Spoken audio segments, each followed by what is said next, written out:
Hey everyone, Blaze here. Welcome to the first anime pickups for the month of April 2016.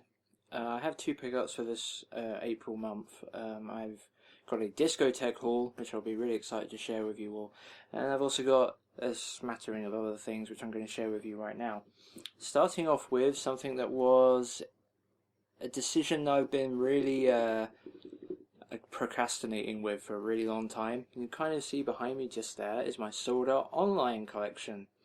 I've been wanting to get season 2 because I really did like season 1. The show I think is good. Like, I know some people think it's overrated. I didn't think it was the best thing ever, but I really enjoyed it.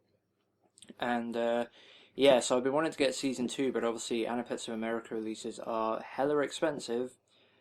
But there is a UK release. A company in the UK called Anime Limited. I've picked up a few of their things.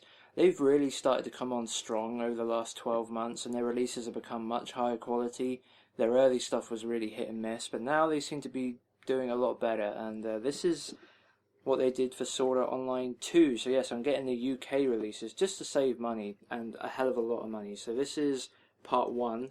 It comes in this art box, as you can see, which is quite nice. I think this is a little bit too shiny, and you can barely see the picture on it sometimes, which is a little bit of a shame. It's also a fingerprint magnet, and it also has nothing on the bottom or top, but it's a pretty nice art box. And then each volume comes in similar type of packaging, these collector's editions volumes. And this is a chipboard box, and then you get a digipack with a Blu-ray and DVD inside. There's like no soundtracks and stuff like you get the Aniplex versions, but I can live without that. And a nice glossy book full of loads of information, just like the Aniplex America version. So why did I decide to get these releases? Mainly because they're so much cheaper. Like, holy crap. To buy the complete series in this sort of packaging from Anime Limited will cost me only about £10 more than a single one of the Aniplex of America Limited Edition volumes.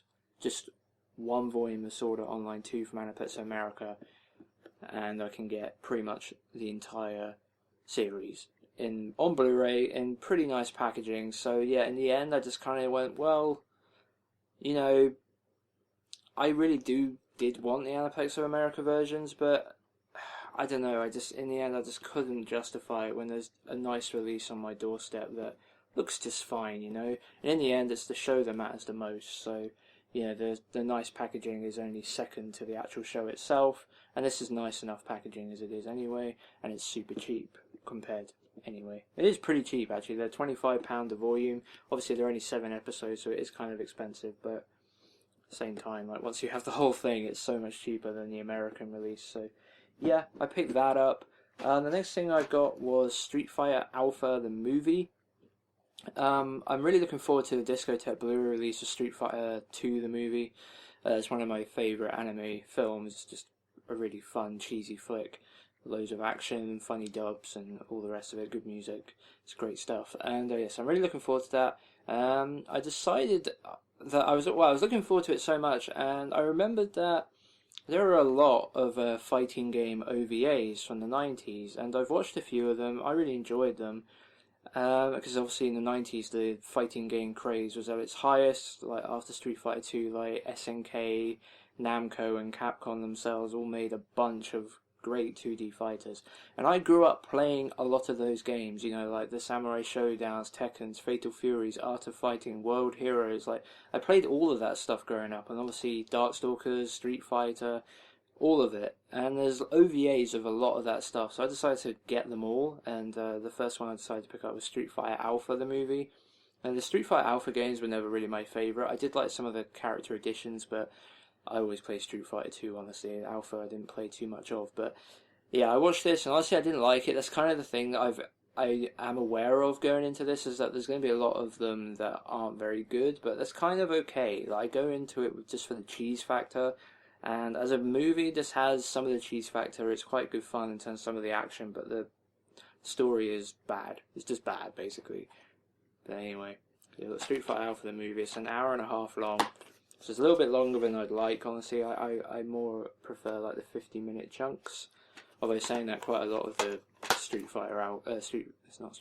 fighting game OVAs from the 90s are actually about an hour and a half long. So yeah. Anyway, whatever. This is a pretty good DVD considering it's from Manga. Like some of their stuff I've been watching recently on DVD has been pretty shit quality, but this was okay.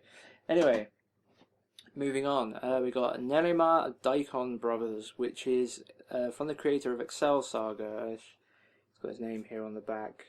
Like Shinichiro Watanabe, isn't it? No, Shinichi Watanabe, otherwise known as Nabishin, the guy with the afro and like the Lupin type clothing and stuff. Like pretty famous in Japan for being a bit out there and a bit bizarre with his afro and stuff.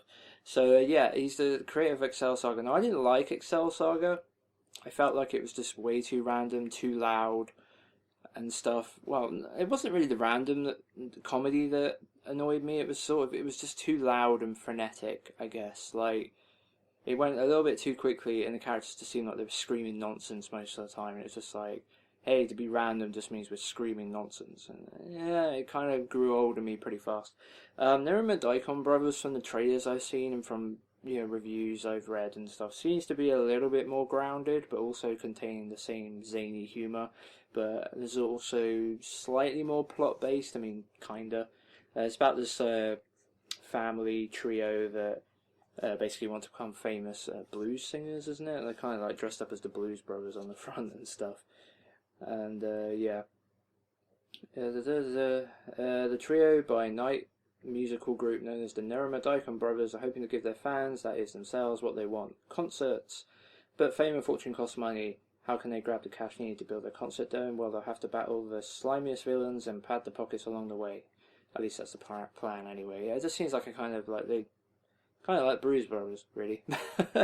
So yeah, I don't know. I thought I'd check it out. It's got some pretty nice packaging. This is a save edition. Really hard to find nowadays. Fortunately, I saw it on eBay UK and yeah, decided to pick it up. It's actually getting a UK release soon from Anime Limited, but I know this packaging looked fine, and there's no way it's going to come out on Blu-ray from Anime Limited, so I decided to just go with this version. So that's Nerima Daikon Brothers. Next up, we've got something I've wanted to get for ages, and now that I have a UK Blu-ray player again, just got one recently because my old one broke, decided to finally pick up Ruijin Z, which is a film by Katsuhiro Otomo, who's the guy that made Akira and Steam Boy and stuff. He wrote the screenplay or something for this, like he wrote the film. It's also got Satoshi Kon doing the character art design. It's basically a satirical sci-fi comedy, I guess, to some extent, about the healthcare system in Japan, where the aging population becomes such a problem that they decide to make healthcare automated by using like nuclear technology, and when they find a guy to test this new technology with for automated healthcare, like an old guy, it goes tits up basically, and a bunch of crazy shit happens, as you kind of see on the front here.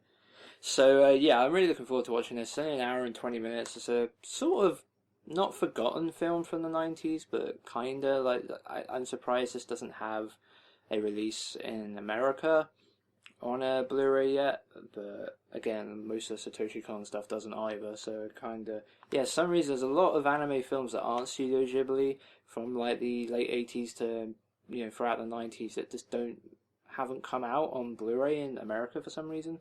But anyway, yeah, this came out in the UK thanks to Karsave, basically thanks to their French release, really, and they just included English dub and subtitles from the old English release. So yeah, I'm looking forward to watching this. I chucked it in the Blu-ray player yesterday, and it looks really nice. A lovely fine grain presentation. It just looks gorgeous. So I'm really looking forward to watching this. Probably later today if I can squeeze it in. But yeah, all round really nice release. So yeah, that's Ruijin Z. And penultimately is something kind of ridiculous.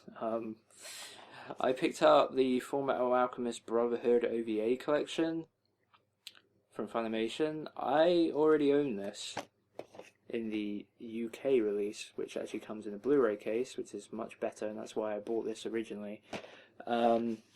So my Brotherhood collection would all be Blu-ray sized rather than Blu-ray, and then a DVD at the end.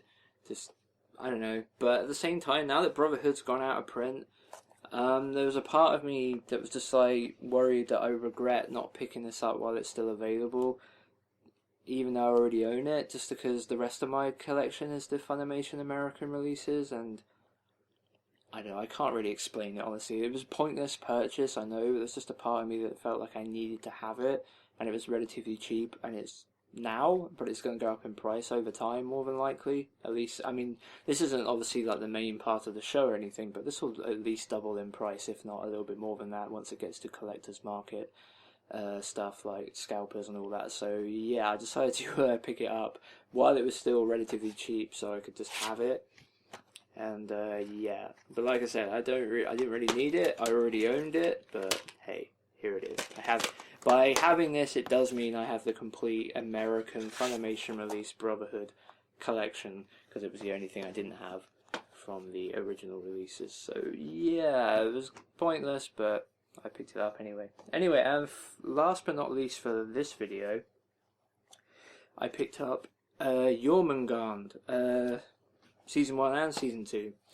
This is a series I've been wanting to check out for a while because it's a gun show, which I really like. I like these mature looking gun shows, especially ones that kind of aren't set in like Japan and stuff. Like this one is more like a globe-trotting adventure basically.